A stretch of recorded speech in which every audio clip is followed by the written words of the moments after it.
Okay. Hello, my name is Shelby Friedman. I am the Political and Grassroots Advocacy Manager with ACOG, and I am presenting today on ACOG's advocacy work in the time of COVID-19, and I have no disclosures. So I'm with you today as a member of ACOG's advocacy team. Our multi-pronged, multi-level, multi-issue advocacy around COVID is representative of the advocacy work ACOG does for you and your patients every day. We work at the federal and state levels with policy, political, and grassroots advocacy tools. Before we get into the broad array of issues impacting you and your patients and ACOG's advocacy work to meet your needs, we want to highlight one of the many examples of what the end product of this advocacy looks like. I had a great call today with a group of pediatricians, the head of the American Academy of Pediatrics, and with the American College of Obstetrics and Gynecology. Behind the scenes and working every day are the pediatricians fielding those phone calls from every concerned mother and, of course, grandmothers like myself, and protecting our children every day to ensure that they have access to the medical care that they need while this is happening. And to every pregnant woman out there, I was very reassured hearing from the American College of Obstetrics and Gynecology. They have put amazing things in place to protect every pregnant woman.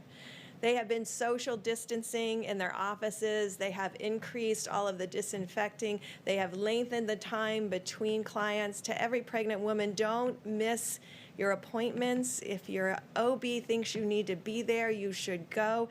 And please know that on the labor and delivery wards, they are doing everything to protect you and their babies. They are committed to you. They are absolutely committed to you having a good experience. Make sure if your physician believes you should be in the hospital for your delivery, make sure you're following their guidance.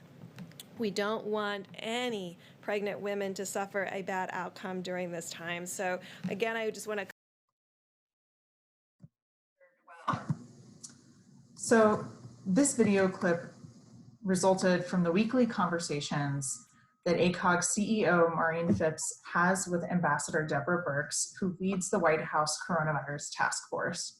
Dr. Phipps has been engaging with numerous health officials to advocate for our members and women's health during this time. So in this presentation, we're going to touch on a few topics. The first thing we'll discuss are the challenges and opportunities of advocacy in the time of COVID-19. Then we'll get into our main advocacy issues and what this advocacy looks like. And then we'll talk about what you can do to add your voice to this work. So let's start with advocacy in the time of COVID-19.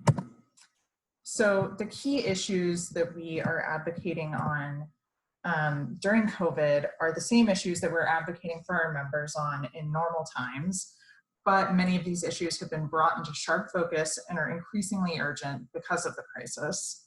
There are also some new issues that have emerged, such as concerns around shortages in personal protective equipment and testing. We also know that the role of state and federal governments dramatically increased during a national emergency.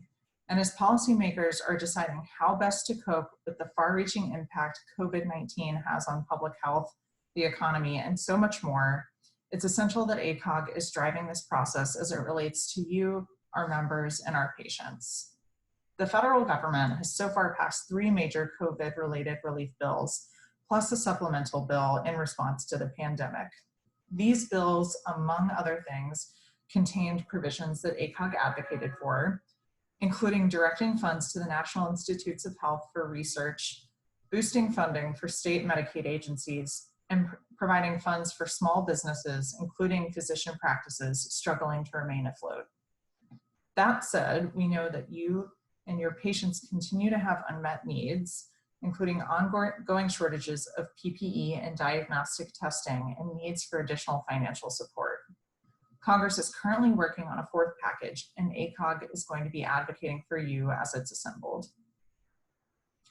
Federal agencies have also been at work rapidly churning out recommendations and policies to increase access to telemedicine, relax certain requirements on hospitals, and more. ACOG is at the table to ensure women's health and the unique needs of OBGYNs are addressed. We've been pleased that some burdensome administrative requirements have been relaxed, and we're pushing for more.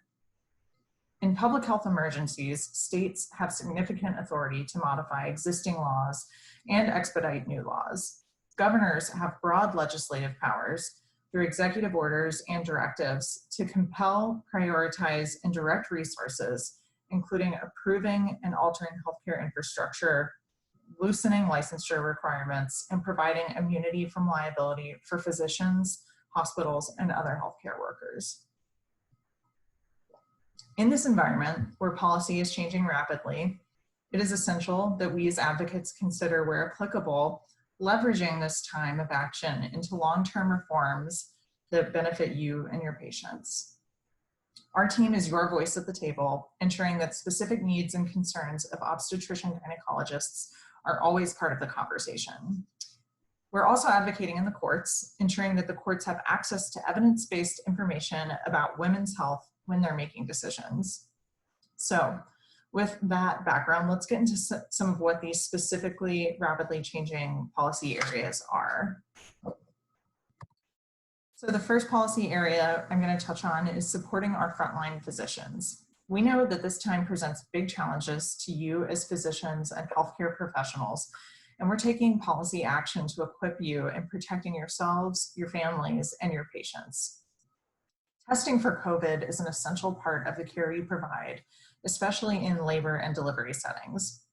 CPT codes have been developed for billing testing for COVID-19, and the Centers for Disease Control created COVID-19 specific ICD-10 codes for the positive diagnosis of COVID. Specific instructions for COVID-19 diagnosis for pregnant women include coding the pregnancy first, followed by the COVID diagnosis. To emphasize the importance of testing in labor and delivery, 5 ACOG fellows were featured on a national frontline physician call hosted by the Centers for Medicare and Medicaid Services. Fellows from New York to Georgia to California shared their experiences caring for women on the front lines, including best practices for testing patients and visitors in labor and delivery units. Like the emergency department and intensive care units, labor and delivery units should be considered a high-risk area in need of rapid response diagnostic testing. We're advocating every day for this access with Congress, the states, the administration, and private industry. We're also continuing to advocate for congressional and regulatory action to increase access to PPE. We're working to address the shortage through conversations with the White House Coronavirus Response Coordinator, the Surgeon General, colleagues at the Food and Drug Administration, and others. We're working to ensure the CDC guidance is understood and clarified so that labor and delivery units are prioritized. In addition, we also spoke out condemning reports of retaliation against physicians, raising concerns about lack of PPE. The Department of Labor put out a statement reminding employers they can't retaliate against employees for reporting unsafe work conditions. When it comes to liability protections, we're gaining significant momentum to push for broad immunity protections in states and even at the federal level, not only for volunteer physicians or those directly treating COVID positive patients, but all physicians furnishing care to patients during the COVID emergency. Federally, the CARES Act included liability protections for volunteer physicians. In the states, New York has really led the way with broad liability protection, not just for frontline and volunteer physicians, but also for physicians complying with emergency directives to support the state response. We're pleased with this victory in New York, and ACOG is working with state leaders across the country to protect physicians who are shifting their practices to telemedicine, to provide future liability protection for physicians complying with directives to suspend or restrict non-elective surgery, and to pursue premium relief. So investing in our workforce and infrastructure.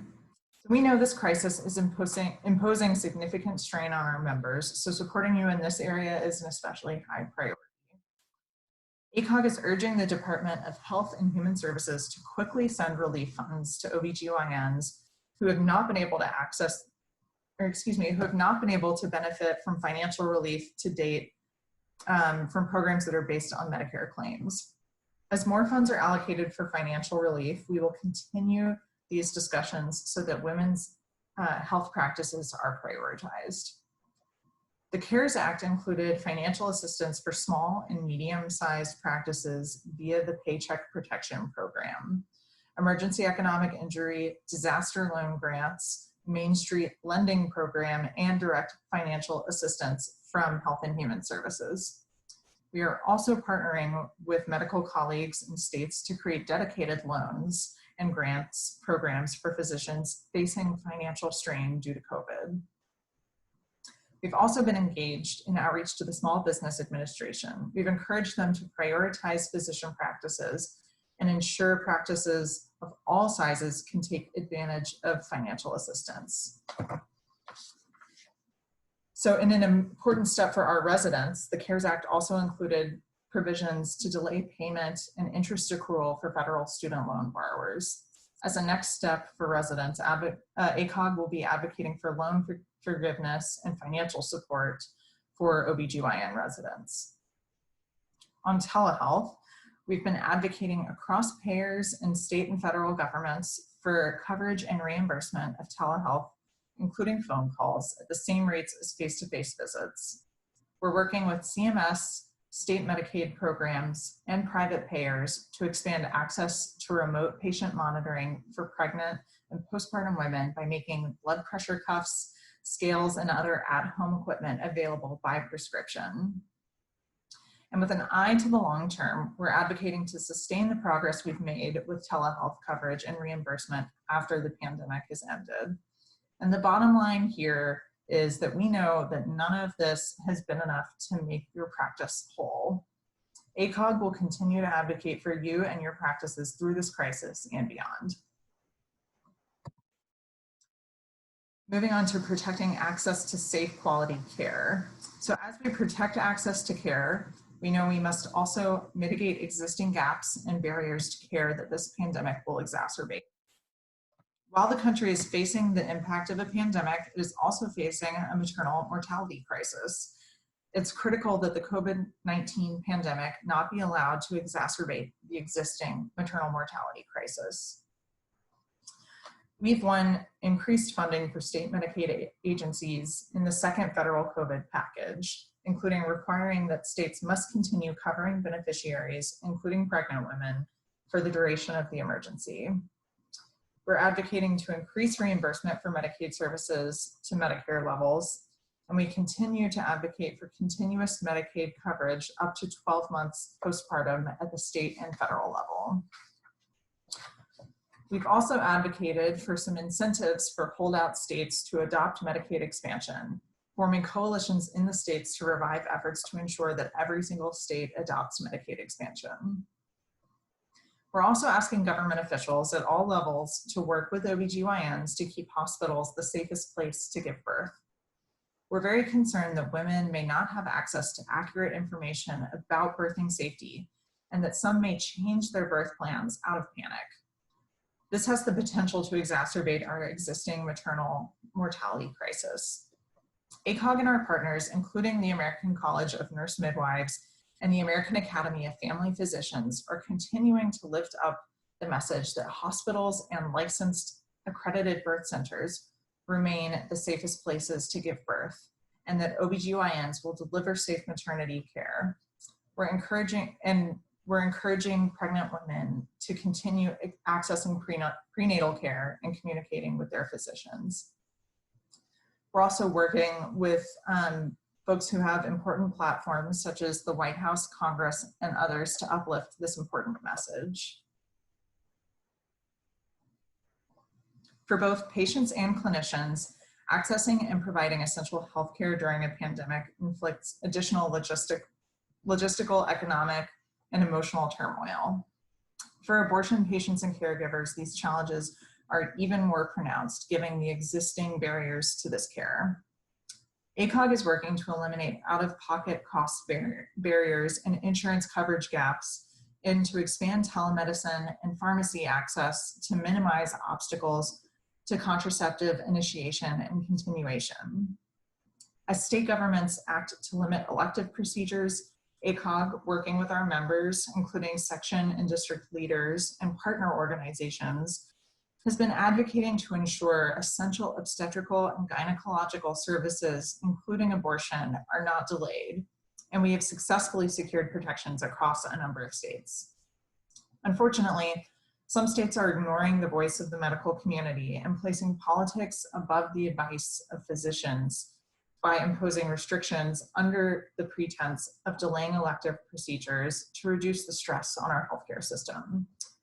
Litigation groups representing our members have filed lawsuits against this overreach, and ACOG has led the medical coalition in filing briefs providing the courts with evidence-based information. We've been joined by our partners across the medical community in these efforts.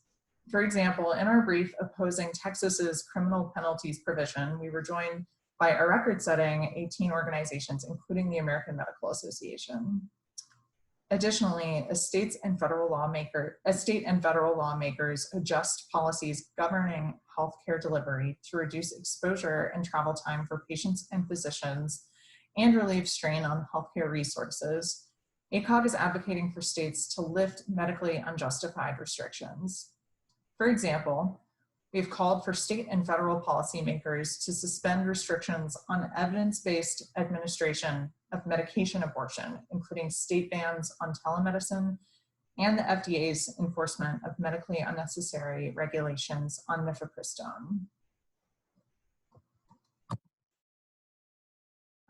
So next, to get into the area of reducing inequalities, ACOG is approaching our advocacy with an equity lens. It's critical that we prioritize those already experiencing structural, societal, economic, and health inequalities, including racism and gender oppression in the COVID-19 response. We remain concerned that the maternal mortality crisis, especially the racial inequalities, will be exacerbated by this crisis. We recently briefed congressional staff on providing safe, evidence-based maternity care during the COVID pandemic and reinforced the need for additional legislative action to address rising maternal mortality rates. ACOG continues to prioritize combating racial inequalities and disparities in maternal health access, services, and health outcomes.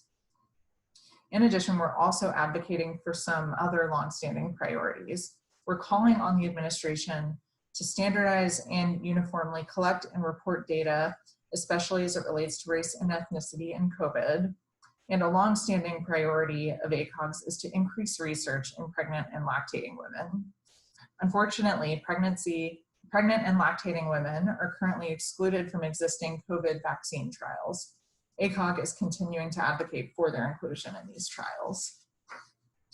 Additionally, we are calling on Congress to appropriate additional federal funding to NICHD to study the impacts of COVID on pregnancy and pregnancy outcomes, including supporting existing registries, such as the priority study out of UCSF.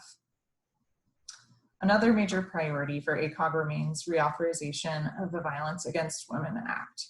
Reports of rising rates of domestic violence during COVID are incredibly concerning, and Congress has still yet to reauthorize VAWA. It's high time they do so. So with so many important priorities to work on, you may ask, how are we doing this work? ACOG approaches our advocacy in a few different ways. Here on your screen, you see the congressional briefing I mentioned a few moments ago for members of Congress. We also work with our partners, including ACOG's districts and sections.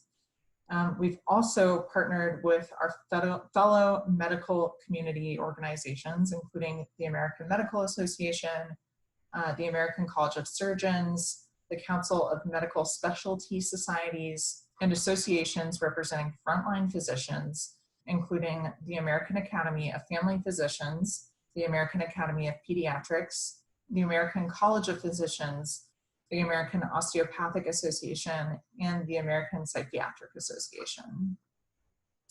We also hold regular meetings with top-level government staff to provide expertise for policy making, which you really saw exemplified in the video at the beginning of our presentation with Ambassador Deborah Birx. This also includes meetings with officials from the Centers for Medicare and Medicaid Services, the Food and Drug Administration, and the Surgeon General. And most critically, we are mobilizing you and listening to your voices, which takes me to what you can do today to be an ACOG advocate. So one thing that you can do to add your voice to this work is take action by calling on your members of Congress to address 3 of these key issues that we touched on in this presentation in the upcoming 4th COVID relief package, which is currently being worked on in Washington. You can send a letter that is fully editable, that you can edit to customize for yourself to your representatives at the address that you see on your screen. A link will also be made available to you, but you can type into your web browser acog.quorum.us/campaign/COVID-4th-package. So I want to thank you all for being a part of ACOG's advocacy work. Your voice is always important in the work that we're doing, but all the more so now. And we also want to be sure to thank you for the important work you're doing in your practices during this especially challenging time. So thank you. And if you have any questions about this presentation or ACOG's advocacy work and how you can plug in, you can email us at govtrell@acog.org. Thanks.